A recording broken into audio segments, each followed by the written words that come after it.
Buen día para todos. Mi nombre es Vanessa Duque. Soy pastora del CENTI Bloomingdale en New Jersey y me ha correspondido dictar el curso de Escritos 1. Bueno, en este curso básicamente vamos a estar hablando de los libros de poesía y los sapienciales. Primera medida, pues me gustaría que pudiéramos saber por qué debemos estudiarlos, por qué es importante estudiar estos libros. Y la primera razón es por el gran contenido profético acerca de Jesús que contienen estos libros. Otra razón es también porque el 33% del Antiguo Testamento fue escrito en este género. El libro de los Salmos, que es el libro más extenso de la Biblia, está categorizado como un libro profético. Estos libros proféticos y sapienciales contienen la forma de pensar del pueblo judío. Sus sentimientos, sus costumbres fueron plasmadas en ellos. Y por eso, ¿cierto? Por ejemplo, podemos ver en Proverbios la sabiduría enmarcada en estos escritos. En el libro de Eclesiastés podemos ver las perspectivas de vida que sus autores escribieron. Y también pues en el libro del Cantar de los Cantares vemos el deleite del matrimonio. Veamos entonces cuáles son estos libros proféticos. En estos libros proféticos encontramos el libro de Job, el libro de los Salmos, el libro de Proverbios, el libro de Eclesiastés y el libro del Cantar de los Cantares. 5 libros en total. Ahora, también tenemos que tener en cuenta que este género también lo encontramos en algunas otras partes de la Biblia, otros libros, por ejemplo, como en Jueces, en Éxodo y en Segunda de Samuel. Ustedes podrán leer estos pasajes más detenidamente cuando estén haciendo su estudio personal.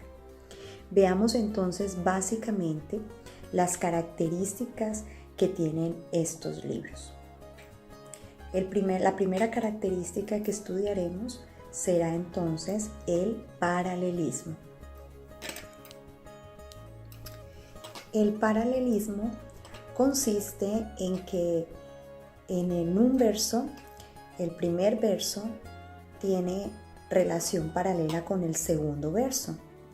Esto se le llama paralelismo, como por ejemplo en el Salmo 83:1.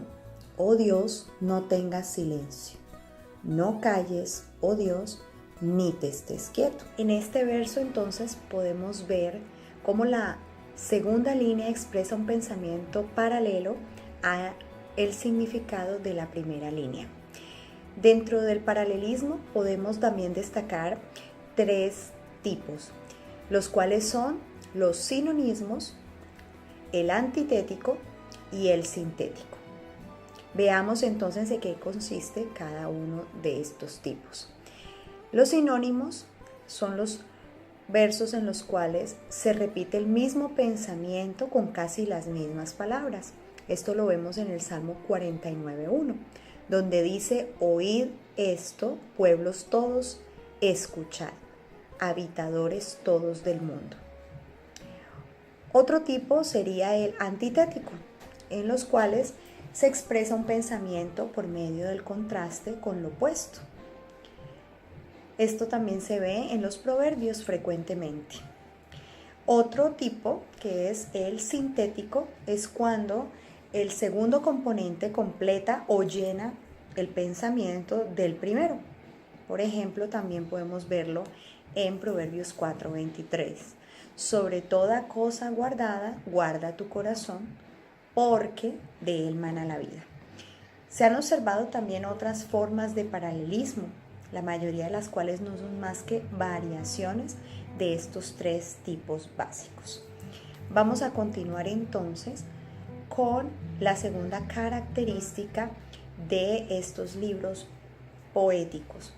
Y la segunda característica tiene que ver con el acrosticismo, asonancia, aliteración. ¿Sí? En esta segunda característica vemos cómo la poesía hebrea en algunas ocasiones exhibe ciertas características secundarias. Una de estas es acrosticismo, cuyo ejemplo pues más notable está en el Salmo 119. ¿Sí? Vemos cómo cada grupo de versículos principian o inician con cada letra del alfabeto hebreo. Otro de las características es el metro, ¿sí? Tercera característica. Otra característica de la que estaremos hablando es el metro. Se puede decir que no hay ninguna tradición sobre el metro y no parece que exista ninguna evidencia de que en la poesía hebrea haya presencia de un metro regular, pero hay algunos estudiosos que alegan en favor de la presencia del metro. Estos indican el hecho de que algunos salmos se cantaban acompañados de instrumentos musicales. Por tal motivo, creen ellos que sí debe tener un metro. Un estudioso del idioma siriaco llamado Gustavo Brickel dijo que no se deberían aplicar los conceptos clásicos de la poesía a ningún lenguaje oriental. Entonces, para concluir, diríamos entonces de que no conocemos suficiente acerca de la poesía hebrea como para descubrir si hay sistemas métricos definitivos en la poesía. Los escritores poéticos del Antiguo Testamento, más bien podríamos decir que escribieron con una fuerte emoción y se expresaron en una forma rítmica que en algunas ocasiones produjo ese fenómeno que después se pudo clasificar como una forma de metro. Como cuarta característica, hablaremos entonces de la estructura estrófica. Con respecto a este punto, aún hay discusión acerca de si existen estrofas o no en la poesía hebrea.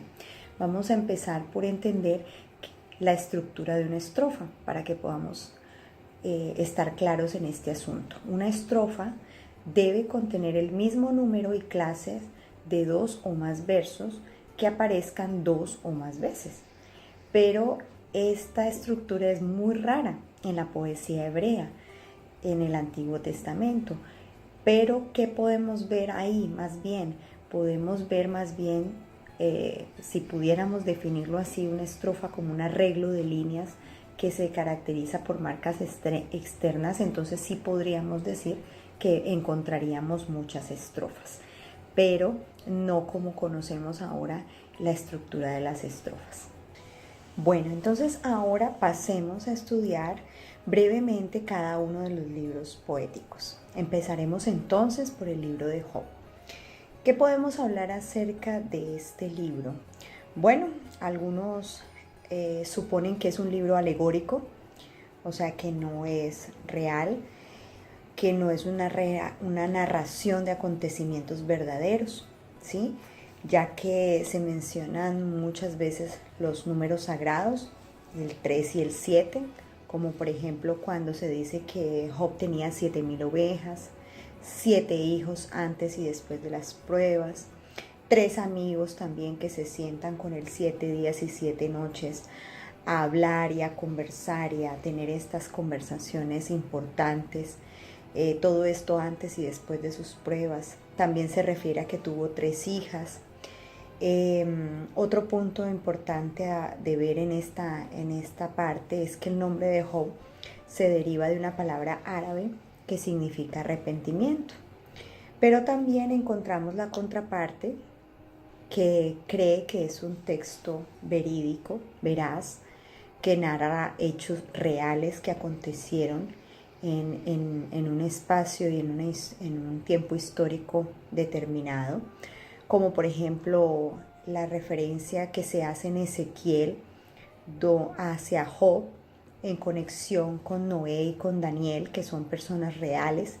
Esto nos lleva a pensar que el libro de Job es verdadero y que realmente la persona de Job existió. Otro punto a favor de que es un texto verídico es que en el libro de Santiago, en el capítulo 5 del versículo 11, se habla de Job como un ejemplo de paciencia, viendo entonces así como el autor de este libro de Santiago cree y hace referencia a que Job existió verdaderamente y fue una persona real.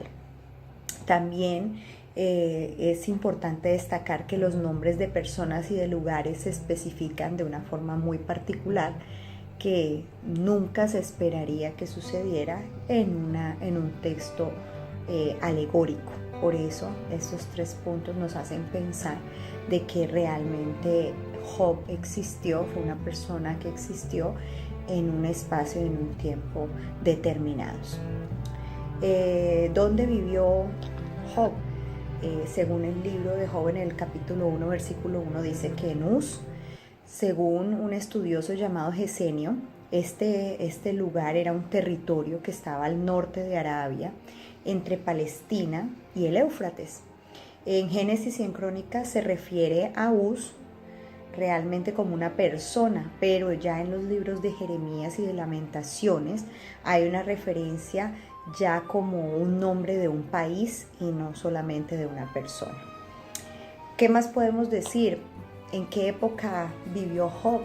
Según el estudioso Eusebio, dice que este personaje vivió 2 eras anteriores a Moisés, por allá por el tiempo de Isaac, en el 1800 a.C., más o menos 600 años después del diluvio. Según el autor de este libro, muchos han dicho que pareciera que fuera Moisés, pero otros dicen que no, ya que el estilo de este libro es muy diferente a los otros escritos de Moisés. A pesar de que este escrito también es arábico, parece que Moisés, dicen que Moisés lo conoció en los 40 años que estuvo en el desierto después de huir de Egipto, y bajo la dirección de Dios, él entonces lo incluiría como una escritura sagrada, ya que la paciencia, el sufrimiento y la restauración de Job pudiera servirle al pueblo de Israel como una lección de gran utilidad. Entonces decimos que esta escritura realmente es el texto más antiguo del Antiguo Testamento y mucho más antiguo que existe sobre la tierra. Es un texto bastante antiguo y es arábico, o sea, no es hebreo propiamente, sino que tiene un origen arábico, y podemos decir entonces que fue incluido por Moisés de acuerdo a lo que él creyó que pudiera servirle al pueblo de Israel. Decimos que es una escritura inspirada. ¿Por qué? Porque pues el apóstol Pablo lo incluye o lo cita en su primera carta a los Corintios, en el capítulo 3, versículo 19, donde dice: escrito está, él prende a los sabios en la astucia de ellos. Esta cita pertenece a Job 5:13, y por eso decimos que es un libro que los hebreos leían y que conocían como escritura sagrada. Por eso decimos, y se incluye también dentro del canon completo bíblico.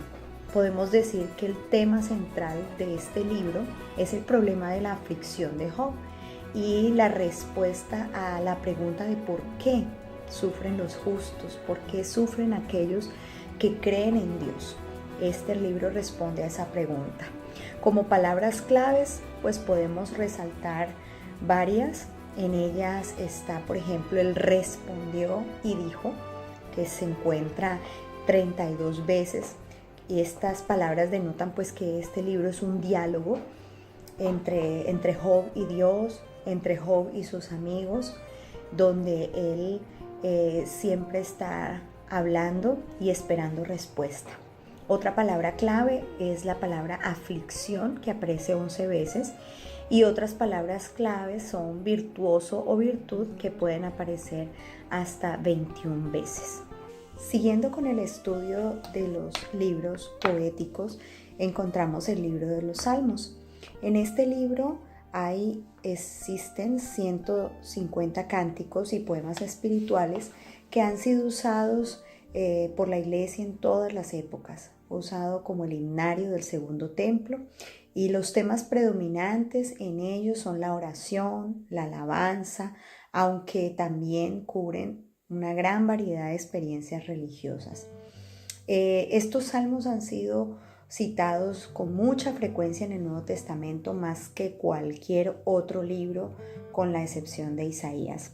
Son también con frecuencia llamados los Salmos de David, porque él se considera que es el autor de la mayoría de estos salmos. No se ha determinado entonces quién sea el autor de todos los salmos, pero es probable que en algunos casos el nombre que se le atribuye a ciertos salmos pueda referirse al que es el recopilador más bien que el autor.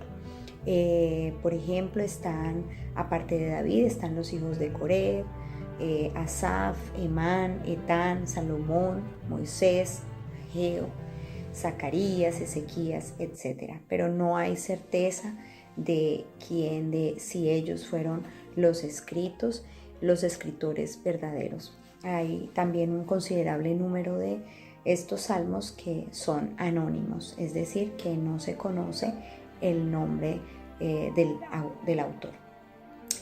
Podemos también encontrar en estos salmos algunos de ellos que contienen referencias directas o simbólicas a Cristo. Por ejemplo, en el Salmo 2, el Salmo 45, el 72 hablan de Cristo como Rey.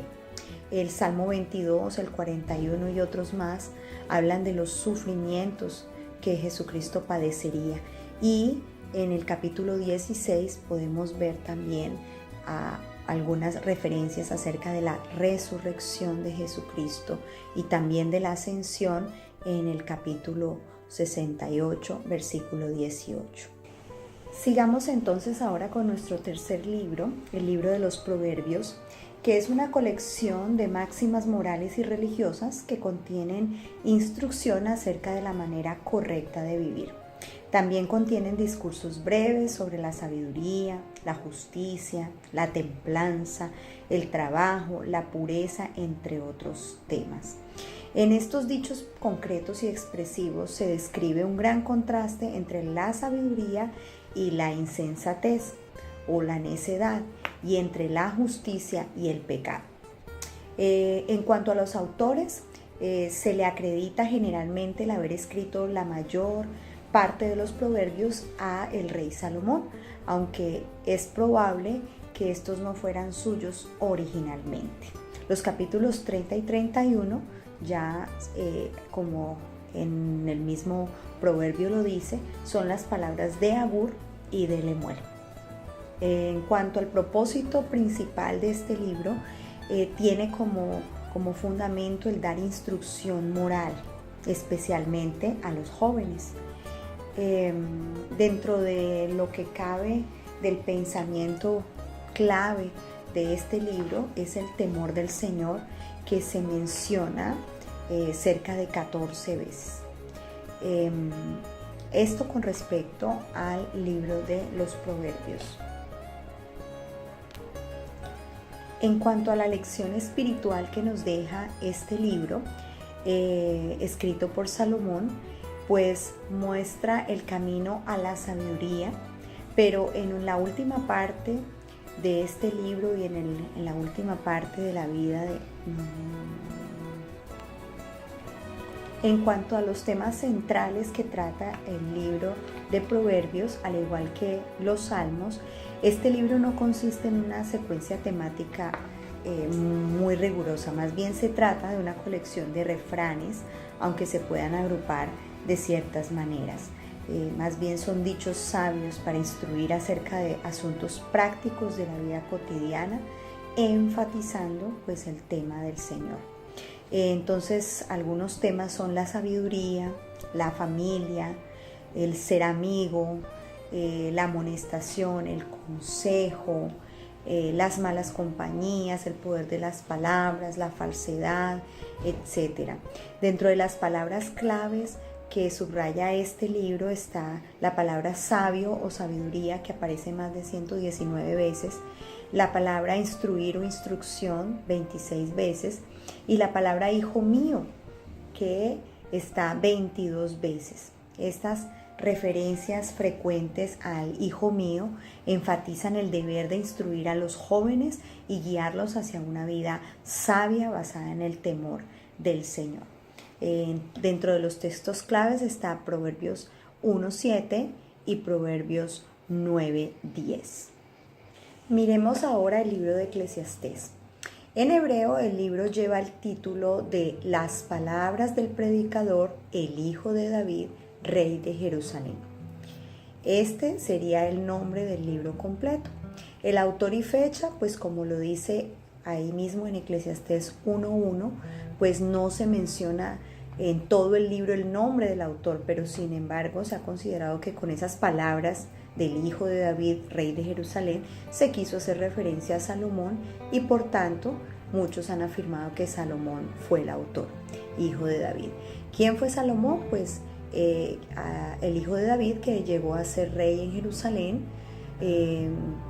un hombre muy rico, más sabio que todos los hombres. En cuanto al tema central de este libro de Eclesiastés, podríamos decir que trata principalmente del vacío en la vida del hombre natural. Generalmente se ha sostenido que Eclesiastés tiene un tema, el sentido de la vida, pero no es así. Gran parte de la obra se asemeja bastante a nuestro libro de Proverbios, que ya estudiamos hace un momento, e incluso trata temas muy afines. Sin embargo, pues hay un pasaje que nos va a permitir considerar Eclesiastés como un tratado sobre la vida verdadera. Y ese pasaje está en Eclesiastés 12, versículos 13 y 14. La conclusión de todo el discurso oído es esta: teme a Dios y guarda sus mandamientos, pues esto es el todo del hombre, porque Dios traerá a juicio toda acción junto con todo lo escondido, sea bueno o sea malo. ¿Qué palabras claves podemos destacar en este libro? La palabra sabiduría o sabio aparece más de 49 veces. La palabra vanidad, vacío, futilidad, 37 veces. Debajo del sol está 31 veces.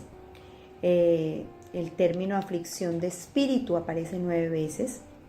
Y otra frase que aparece 7 veces es: dije yo en mi corazón. Palabras claves para resaltar en este libro de Eclesiastés. ¿Qué textos claves podemos señalar dentro del libro de Eclesiastés? El texto clave del capítulo 1, versículos 12 al 14, y el capítulo 2, versículo 11, donde se muestra la decepción del predicador acerca de la vida debajo del sol. Y como después en el capítulo 12, versículos 13 y 14, muestra la conclusión a la que llega el predicador, que dice: teme a Dios porque Él traerá a juicio toda cosa encubierta, sea buena o sea mala. Esto es básicamente algunos puntos principales en el libro de Eclesiastés. Finalmente pasemos a estudiar el libro del Cantar de los Cantares. El autor de este libro se considera que es Salomón, de acuerdo con la tradición, y este libro ha sido bastante criticado por ese lenguaje sensual que contiene. Mas sin embargo, muchos han defendido el lugar que tiene en la Biblia este escrito. Muchos lo han mirado como una alegoría espiritual que representa el afecto que existe entre Dios y su pueblo escogido, o entre Cristo y su iglesia. Este es un poema oriental y las expresiones ardientes solo pueden ser debidamente interpretadas por una mente espiritual madura.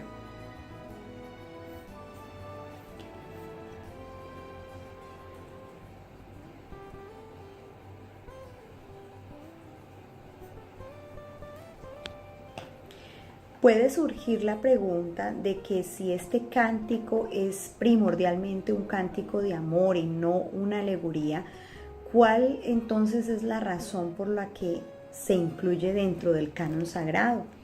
La respuesta podría ser que Dios colocó este cántico en el canon para enseñarnos la pureza y la santidad de ese estado que Él mismo ha establecido llamado el matrimonio.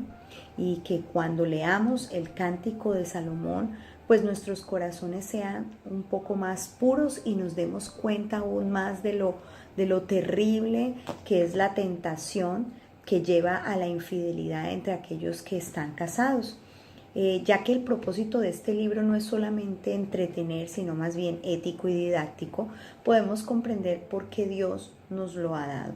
Algunas personas objetan que no debe formar parte del canon del Antiguo Testamento este libro, porque el tema que trata, primero, pues no menciona a Dios y no es citado en el Nuevo Testamento. Sin embargo, hay otros que afirman que Cantares siempre formó parte del canon del Antiguo Testamento y que el tema es tratado por otros libros, como en Proverbios 5, del 18 al 19. Esther tampoco menciona a Dios, mas sin embargo fue también incluido dentro del canon. Un libro no tiene que ser citado en el Nuevo Testamento para ser inspirado, y los judíos y cristianos no tuvieron el Nuevo Testamento sino hasta finales del siglo I. El tema central de este libro es el amor del esposo y la esposa, y como palabras claves encontramos la palabra amado, que aparece más de 32 veces. El texto clave de este libro sería Cantares 2:36. Mi amado es mío y yo soy suya.